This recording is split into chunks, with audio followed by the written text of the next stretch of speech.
Hi friends, పాతకాలం నాటి తోటకూర కర్రీ ఎలా చేయాలో చూపిస్తా. ఈ తోటకూరలోని పోషకాలు చాలా బాగుంటాయి. మనకు రక్తం ఇలా తోటకూర కర్రీ చేసుకుంటే కనుక చాలా టేస్ట్ ఉంటుంది. ఒకసారి మీరు ట్రై చేయండి. తోటకూర వలన మనకు బ్లడ్ కూడా వస్తుంది. చూడండి, ఇప్పుడు ఎలా చేయాలో చూపిస్తా. ఒకసారి మీరు కూడా ట్రై చేయండి. మీకు నచ్చుతుందని నేను అనుకుంటున్నా. ఒక కట్ట తోటకూర తీసుకొని ఇలా ఫ్రెష్గా కడిగి పక్కన ఉంచుకున్నా. ఇందులో ఇసుక లాంటిది ఏమన్నా ఉంటే కనుక పోతుంది కడిగి తీసుకోవడం వలన. ఇప్పుడు కర్రీ ఎలా చేయాలో చూపిస్తా. మీకు నచ్చుతుందని నేను అనుకుంటున్నా. ఎవరికైనా నచ్చితే కనుక కామెంట్ చేయండి.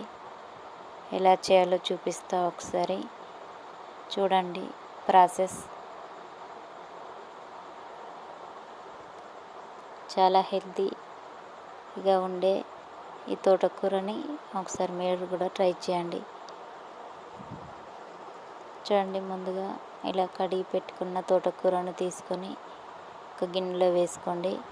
నెక్స్ట్ పచ్చిమిర్చి ఇలా తుంచి వేసుకోండి మధ్యలోకి, మీరు తినేదాన్ని బట్టి స్పైసెస్. నెక్స్ట్ ఉల్లిపాయలు, అలాగే నెక్స్ట్ టమాటా అనేది ఒక 2 తీసుకోండి. ఇలా అన్నీ వేసుకున్నాక నెక్స్ట్ పసుపు వేసుకోవాలి. కారపొడి వాడకూడదు.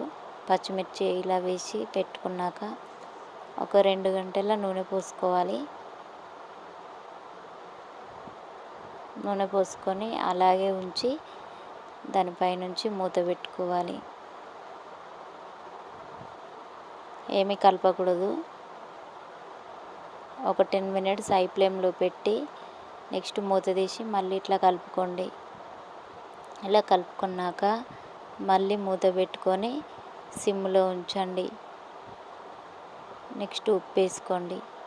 ఉప్పు వేసుకొని మళ్ళీ ఒకసారి కలపండి. ఒక 10 మినిట్స్ ఉడికాక మన గరిటెతోనే మెత్తగా రుబ్బండి. ఓకే అండి, కర్రీ కంప్లీట్ అయింది. మీరు కూడా ట్రై చేయండి.